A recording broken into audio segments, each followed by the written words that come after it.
مونږ چې حکومت کله اغسته نو هغه وخت سره 28 ارب روپۍ که سوره په دې صوبه باندې وي نو مونږ 8 ارب نه واخلې 12 ارب پورې دا غټې قرضې دا خلاصې کړې وي په دې کې دا دومره خدمت هم مونږ کړو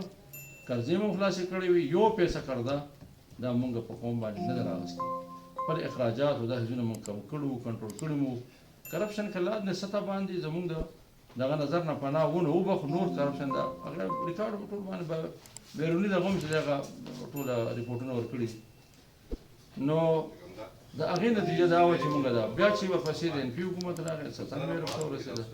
او دا دی چې 10 کاله حکومت تېر شوی دی 10 کاله حکمراني وکړه نو نن 975 ارب روپۍ دا ستا زما په صوبه باندې قرضه ده اوس تاسو تپوس وکړئ لږ شی دی دغه ته کلاړئ صوابۍ ته د افسرانو نه ډي سي دفتر ته نورو ته د تنخواګانو پیسې هغې باندې خوا کې نیسي ډیولپمنټ کارونه خو پرېږده حاجي صاحب تاسو ته ووایي چې یو پیسه لکه دلته نه ده راغلې دې لپاره د ناظمانو لپاره چې کوم طریقې کار هغه اختیار کړو هغه څیزونه یې بیا بدل کړل بیا تباهي وکړه او بیا دا چې ځان دا څومره په ګرانه باندې یو ناظم کومه طریقې کار و د ناظم د انتخاب نو د MPA د سیټ نه زیات د هغه دپاره د ووټ ضرورت و د هغه دپاره د محنت ضرورت و هغه دپاره د کمانه کړان ضرورت و خلکو په هغې باندې څومره تاوانونه کړانونه وکړل او څومره مشکلاتو سره مخامخ شو خو چې دی پوه شو چې دا خو میجارټي د جمعیت راغله یو خو هغې دپاره قوانین بدل کړل او دویمه خبره دا ده چې پیسه خو د سره ونه په دغه کې په خیر پوښتنه ما دا سیاسي خلک چې موږ سره چې کېني نو دا هغوی ته اختر دا خبره کوم چې تاسو څه سوچ لکه د صوبې سره به څه کوو په مخه چې کوم حکومت راځي مشکلات په هغوی ته هم ډېره ګراني به او مشکلات به ورته وي باجا بامخیل جانډا بوکو کې مو ورکړي هر ځای کې د سکولونو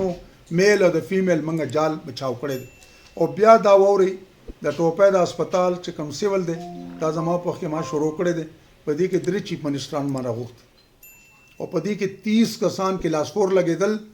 ما باندې ډېر زیاته کوټې او د مینۍ د دې زور ما دا 30 پورې ټوپۍ لګي اتیا کناله ځمکه یې ورکړې ده او دا یو خوبي ده چې ما سوره خلک برتي کړي یا مقامي خلک مې برتي کړي دي که کلاس 4 دی دغه کلی برتي شوی دی که استاد دی دغه کلی برتي شوی دی او بیا غدون کوم نه میکړي دي دا نوم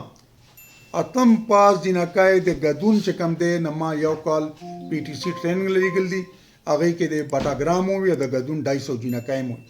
اتم پاس جنکو ما د PTC زکه چې زمنګ په علاقه کې د PTC استاد نه وي بل لاله چې د ټوپای لا مخکې پیادل لارو پیادل با جنکای تل نه شي کم د یار حسین د ثوابای نه بیا منګه جنکو ټریننګ ورک نن ماشاءالله د غدون ډیر په دغه تعلیم سېکټر کې ډیر ترقی وکړه دا شان ټوپای ډیره طریقه